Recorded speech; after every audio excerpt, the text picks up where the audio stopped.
Hi everyone, welcome to a new episode of Last Week in Denmark. This is Kalpita and I'm joined by the very sweet Golda. How are you, Golda? Hi, Kalpita. I am lovely. The sun is currently shining on my face, and it's been a really lovely Saturday. How are you? I'm good too. There's sunshine all over this week in the past few days, so that's been exciting. Although they say it's not going to last very long, so make hay while the sun shines, eh? Mm-hmm. Which brings me also to the topic that we're discussing today is the 6,000 million Danish kroner to upgrade military capacities, which the European Union is planning to spend. What do you think about that? I feel like the tension is getting, what do we say, stronger. I know it's definitely because of the whole Russia, Ukraine, and everyone's just gearing up for potential World War III. So I don't know. I feel I'm not in Denmark currently, but I feel the tension rising. Yeah, it is a bit anxiety inducing, all this war talk, and especially when you see the news, it's even more scary and it gets scarier and scarier by the day.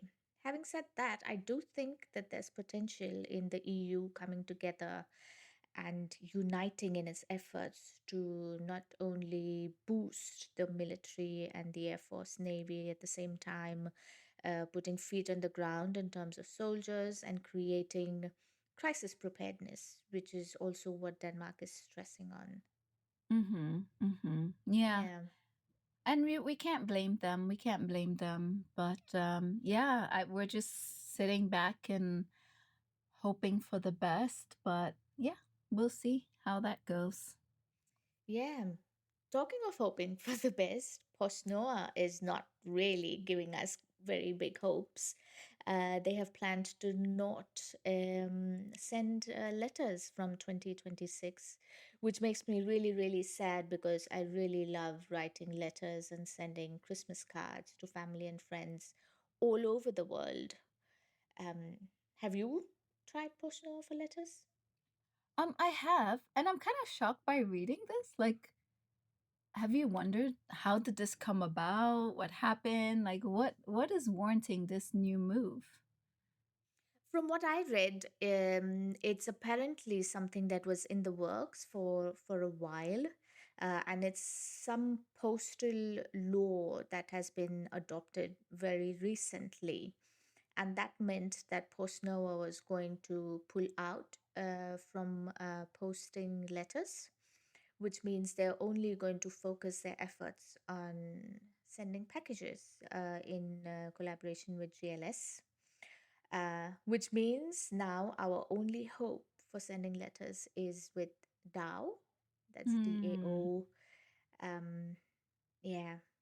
Have you? But I mean, to be honest, when I sent letters through PostNoah, some of the Mm-hmm. people never received their letters, which was really shit. Can I just say I think it's amazing that you still send letters? Like this is so lovely to hear because I had this conversation with my friend some years ago about receiving letters and just seeing somebody's handwriting. I think it's so cute and I think it's so heartfelt. So like I just love that you still do that. That's so cute. Yeah, and that's the whole idea, right? There's a certain value to something when someone writes to you.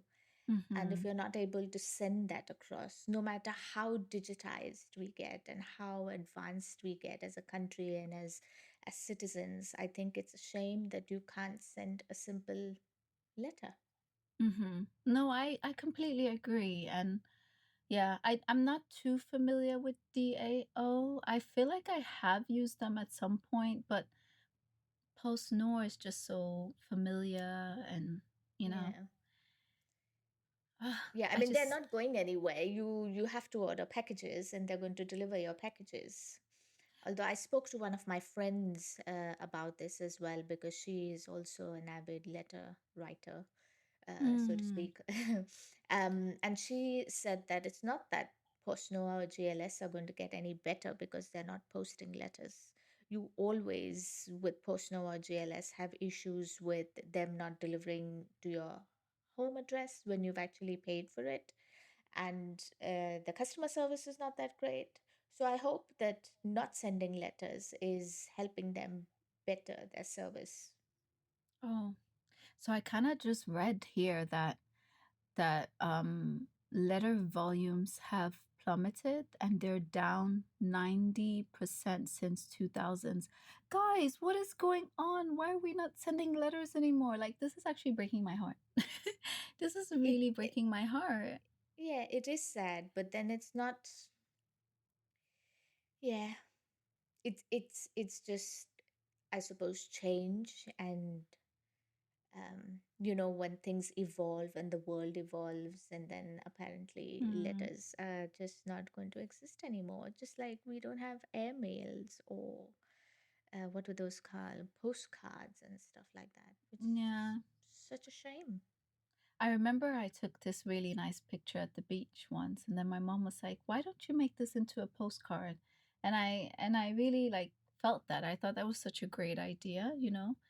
But yeah, we are becoming more digitalized, and as a tech enthusiast, I guess I also have to embrace the fact that that means that things that we hold near and dear now, become digital and it won't be the same anymore. But they'll probably last longer because, yeah, sometimes, when you keep those old letters, like Yeah, you can lose track of them, but still, yeah, it's a yeah. new, it's a new dawn, and we must embrace it.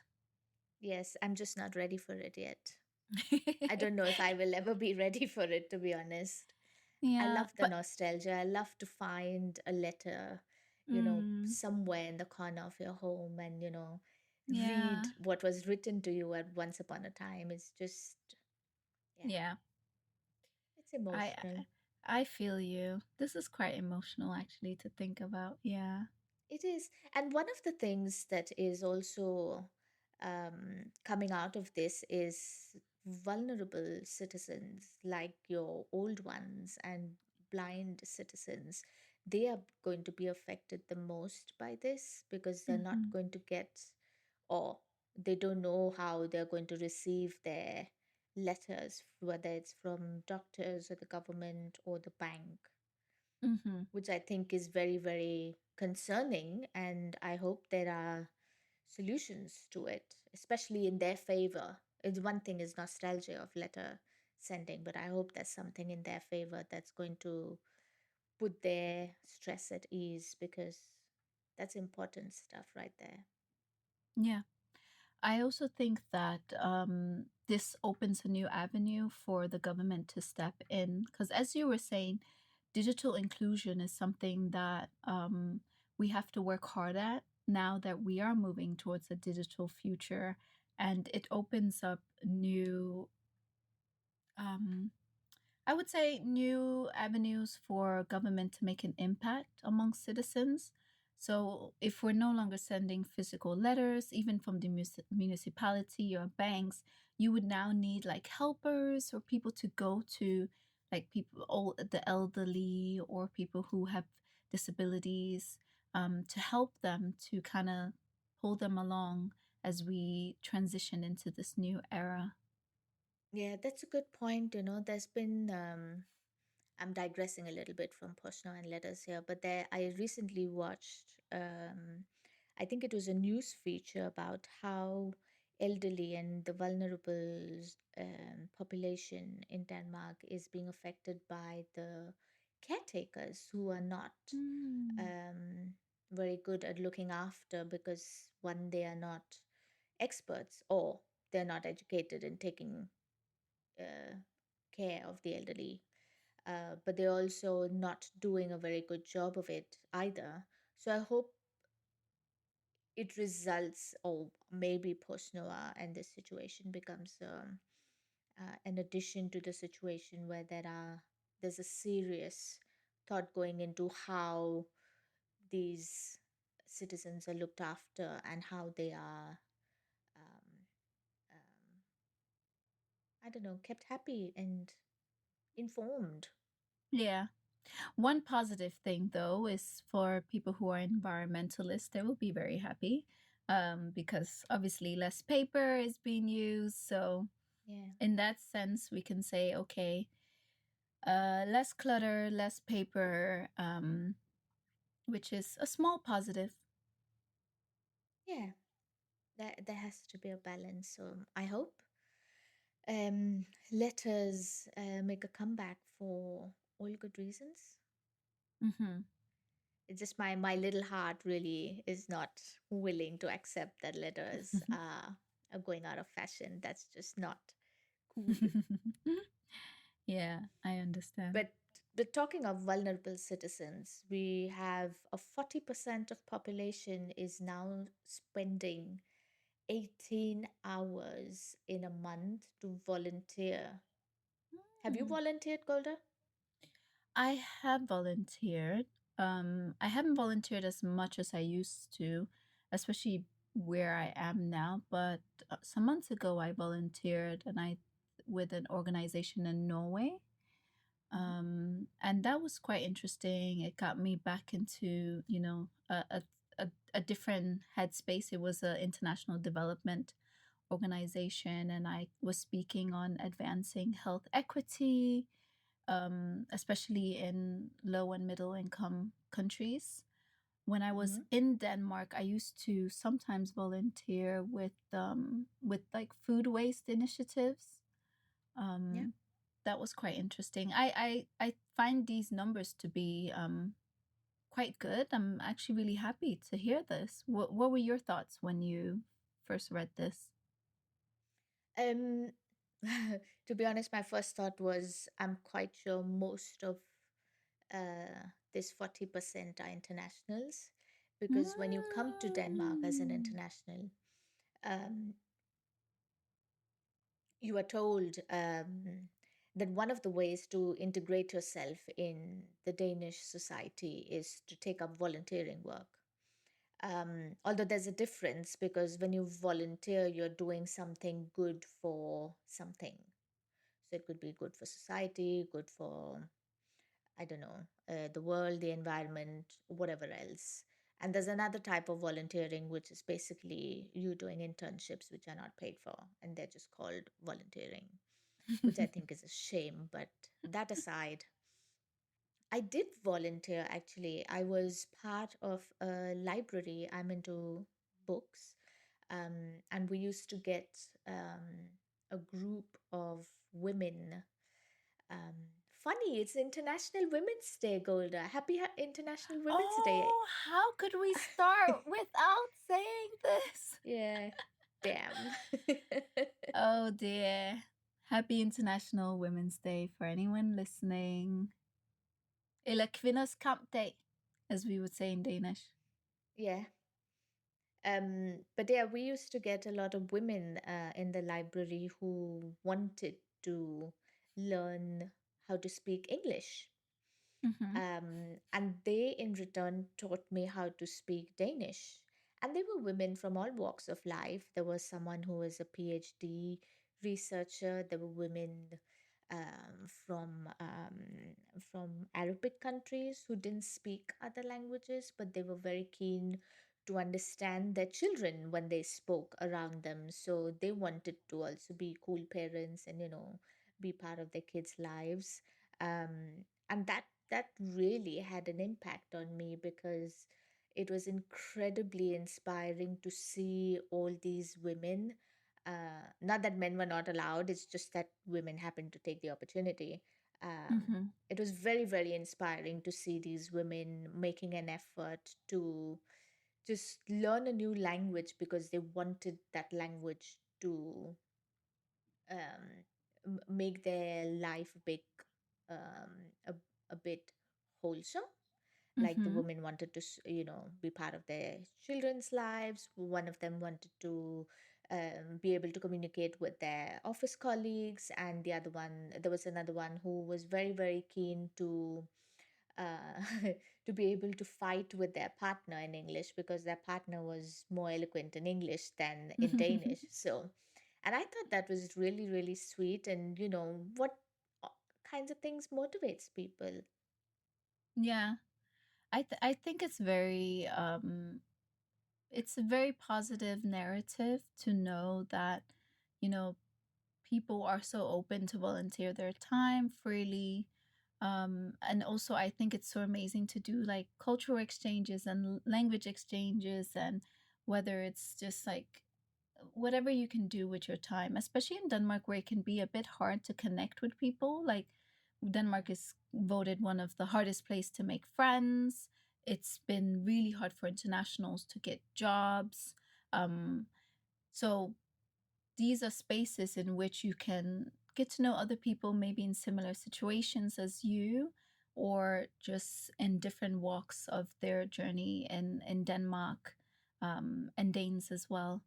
So I actually just saw that the Nordic countries are known to have a high level of volunteering, especially compared to other countries around the world. So Mhm. why do you think that is? Do you think that has to do with this like social trust that we have in Scandinavia?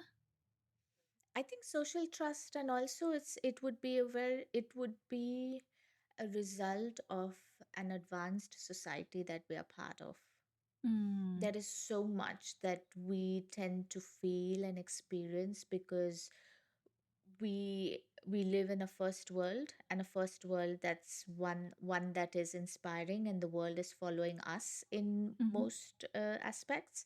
That's true. And I think that makes us more responsible, um, for other people. We feel responsible for other people and other causes, which is why I think people take up a lot of volunteering work as well, because you want to be able to contribute something which is bigger than yourself.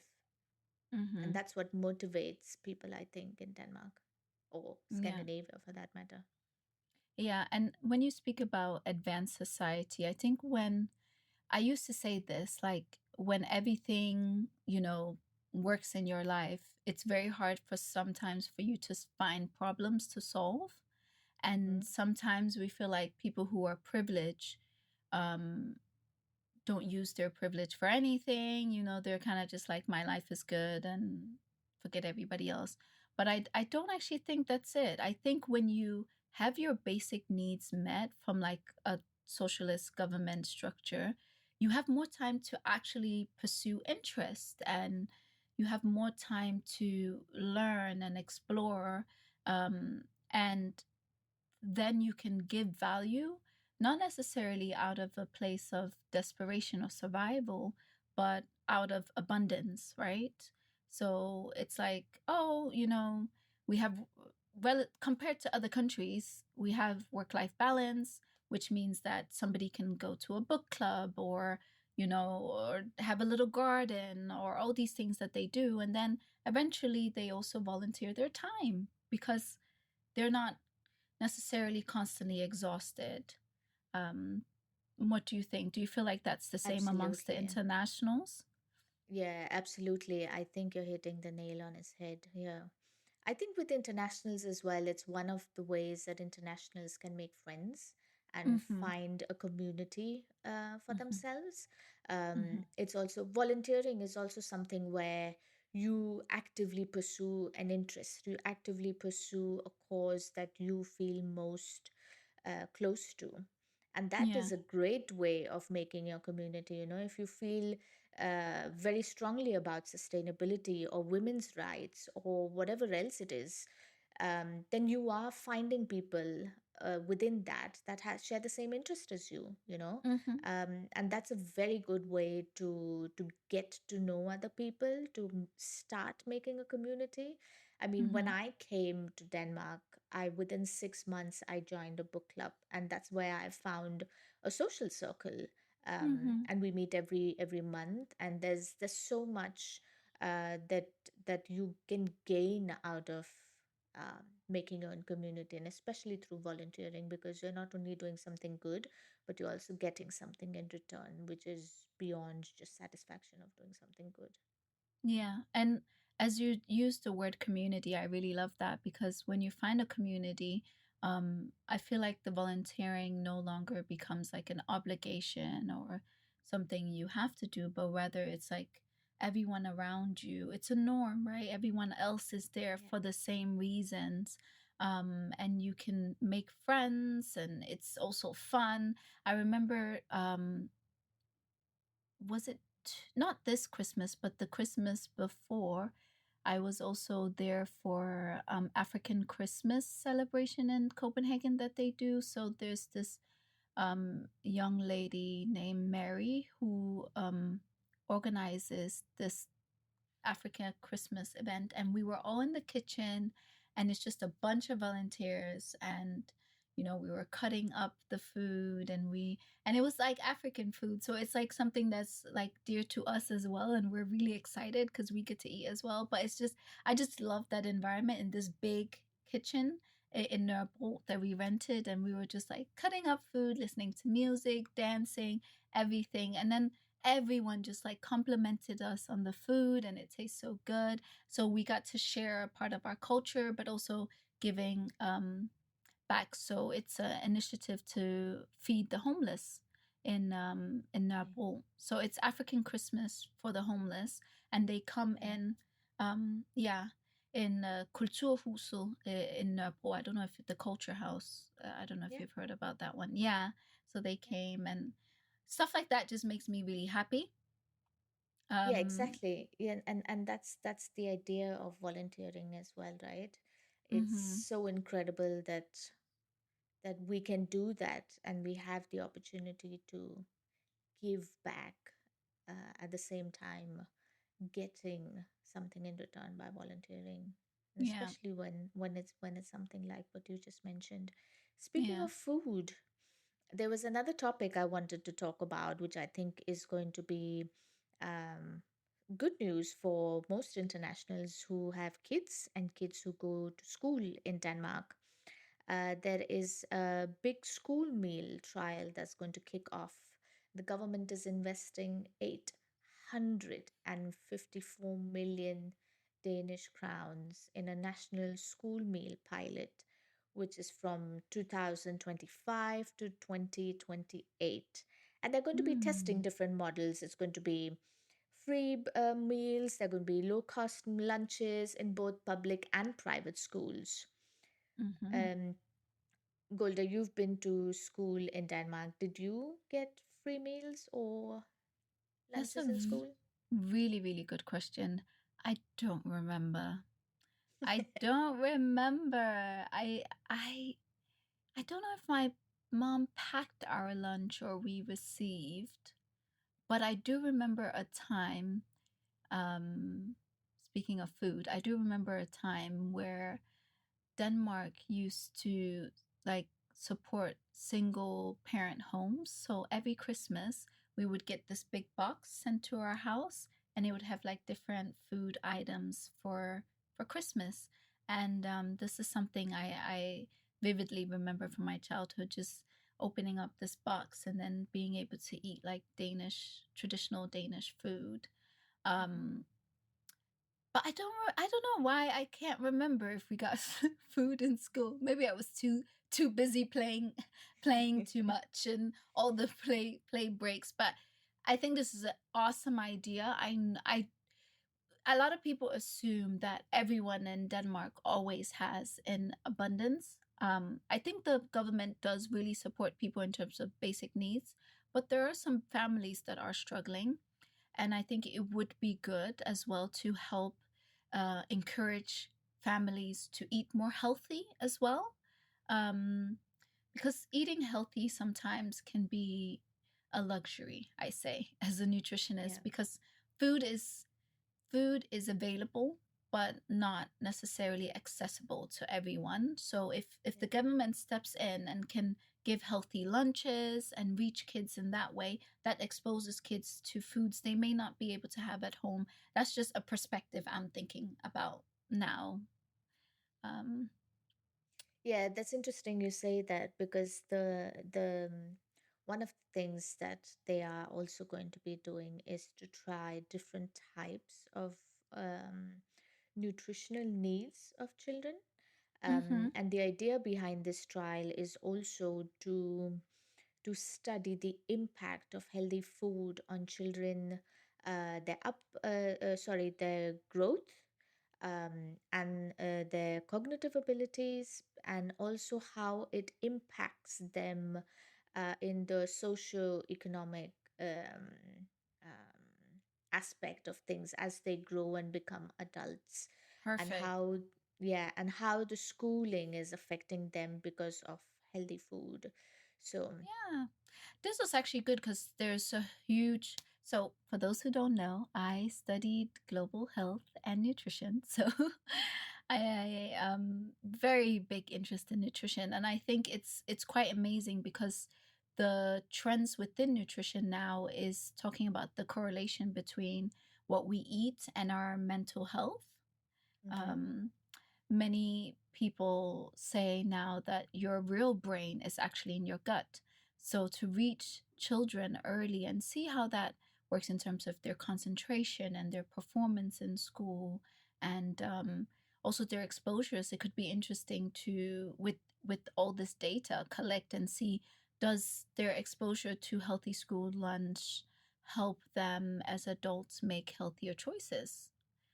yeah. Um, or is that override by whatever happens when they come home? But they spend so much time in school that I would almost argue that school has a bigger impact on childhood than what happens at home Oh sometimes. yeah, absolutely. I completely agree with you on that, because I think my school had a bigger influence on me than my parents or anyone else did in my life. My 15 years of going to school, and also, like we say in Denmark, to Børnehave or even Vuggestuen for that matter, had a bigger impact on me of what kind of person I become, how I think, and how I perceive the world, was all because of the school I went to, and very little um, of the parents I had, really. I'm sure Yeah. my therapist will tell me something different, but that's what I believe. Yeah. No, I can relate to that. I can definitely relate to that. I used to spend a lot of extra time in school because I was in after school like activities all the time. So I mean, if I come home by 6, you eat dinner and then you're on your way to bed. So Yeah, it's mostly in the weekends you spend time with your parents. So school does have a huge influence, and I would love to read up on this. I look forward to reading the newsletter when it comes out to get some more details on this initiative. absolutely. And there's a lot more that's going on in the newsletter this week. So we will leave everyone to that. Happy reading, and thank you for listening to us. And we'll see you again next week with other hosts. Yeah. Bye. Bye. Thank you.